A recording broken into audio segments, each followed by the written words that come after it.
3살 버릇 80까지 간다는 말이 있습니다. 어린 시절에 형성된 인성은 어른이 된 후에도 영향을 미친다는 의미인데요.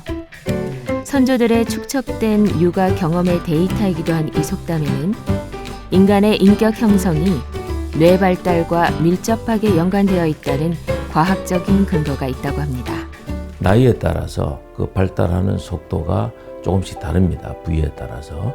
그 발달하는 속도에 맞추어서 앞쪽이 발달할 때 앞쪽 기능을 더 잘 발달할 수 있도록 그 적절한 자극을 줘야 되고 하는 게 이제 우리 교육에서는 굉장히 중요하죠. 0세에서 한 2, 3세 때까지는 이층의 감정의 뇌가 아주 빠르게 발달합니다. 이 시기에 사랑의 감정이 제대로 충족이 되지 않으면 사랑의 결핍이 평생 만족이 안 되죠. 이런 아이들은 다양한 범죄를 일으킵니다. 그 다음에 이제 3세에서 한 6세 정도 유아 시절에는 아까 말씀드린 대로 여기 전두엽이 발달하죠. 맨 앞에. 전두엽은 이제 인간성 기능, 그 다음에 동기부여, 주의 집중, 창의적 계획을 수립하고 실행하는 중요한 기능이 있습니다.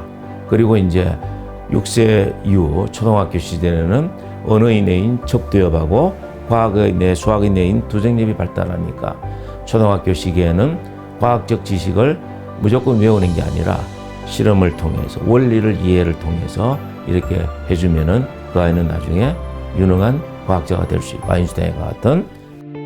그런데 최근 유아들 사이에서는 조기교육, 선행학습, 영어나 중국어 등 외국어 공부 열풍이 불고 있습니다. 현대 경쟁 사회에서 혹시라도 내 아이가 뒤처질까 봐 조금 더 앞선 배경을 만들어 주고자 부모님들은 불안해하며 어린아이들을 사교육 시장으로 내몰고 있습니다. 조기교육이나 선행학습을 시켜버리면 아이들한테는 지식적인 면을 갖다가 많이 주입하게 됩니다.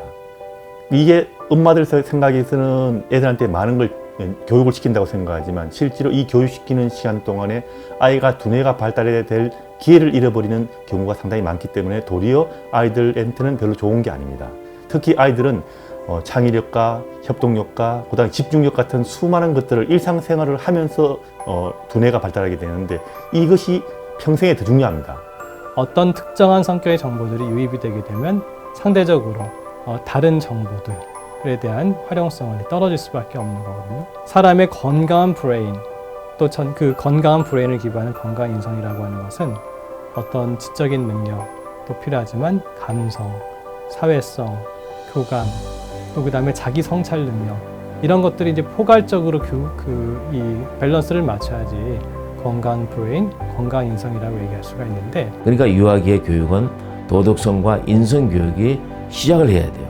하얀 백지 위에 인간으로 살아가는 돌이 도덕적으로 잘 되는 교육이 어떤 건가 하는 게 이 시기에 입력이 되지 않으면 중고등학교 대학에 가서 아무리 인성 교육해도 그 아이는 지식으로는 알 뿐이지 행동으로 실천을 못합니다. 그러니까 유아교육의 가장 핵심은 인성교육, 인간성 교육, 남을 배려하는 교육이 가장 중요합니다. 인성교육이 뭔가에 대해서는 학자마다 견해가 다양합니다.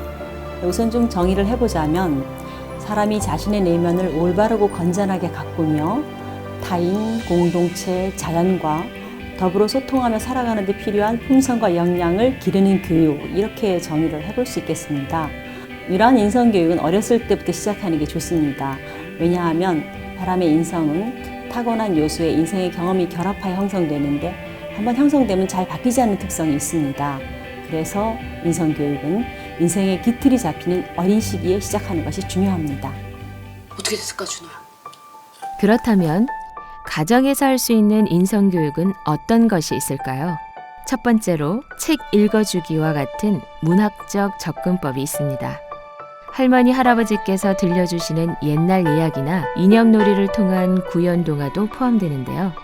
이야기를 통해 아이는 상상력을 기르며 공동체의 가치와 문화를 습득하게 됩니다. 괴테의 어머니도 여느 어머니들처럼 매일 밤 아이에게 자장가를 들려주고 동화를 읽어주곤 하였습니다. 그런데 여기에는 그녀만의 독특한 방법이 있었습니다. 어디 갔을 것 같아, 준호? 디큐버스 가서 친구들도? 아빠는? 아빠는 바로 동화의 마지막 부분에서 책을 덮으며 아이로 하여금 이야기를 이어나가게 하는 것인데요.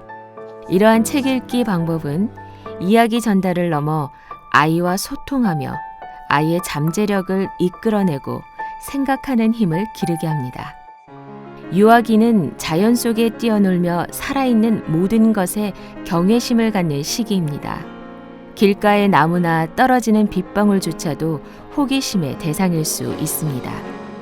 아이에게 자연에 대한 탐색과 관찰, 동식물 기르기 등의 환경을 만들어준다면 자연과 교감하는 활동을 통해 생명 존중과 사랑, 인내, 책임감, 욕구 조절을 배울 수 있습니다. 게임은 아이가 달성해야 할 목표를 위해 정해진 규칙을 수행하며 타인과의 경쟁과 협동을 동시에 수행하는 놀이입니다. 아이가 놀면서 규칙을 만들고 지키는 과정을 겪다 보면 도덕적 자율성과 상대방에 대한 존중을 기르게 됩니다. 바깥놀이는 아이가 스트레스를 극복하는 데 도움을 주며 운동을 통해 자신의 신체에 대한 통제감과 성취감을 느끼게 됩니다. 특히 정열적인 운동을 하면 뇌에서 엔돌핀이 분비되어 사람들은 행복감에 빠지게 되는데요. 이러한 신체적 행복감은 바른 인성을 기르는데 가장 기초가 됩니다. 신체놀이가 억눌리게 되면 발산하지 못한 스트레스로 인해 정신적인 문제가 발생할 정도로 이 시기 아이들이 마음껏 뛰어노는 것은 매우 중요합니다. 이렇듯 가정에서 할 수 있는 인성교육이란 부모님께서 의도적으로 하지 않아도 충분히 할 수 있는 것들입니다. 사랑스런 내 자녀와 즐겁게 놀아주며 교감하고 소통하는 것, 그 한 걸음에서부터 가정의 인성교육은 시작됩니다. 3부에서는 소통을 통한 인성교육의 실천 방법에 대해 알아보도록 하겠습니다.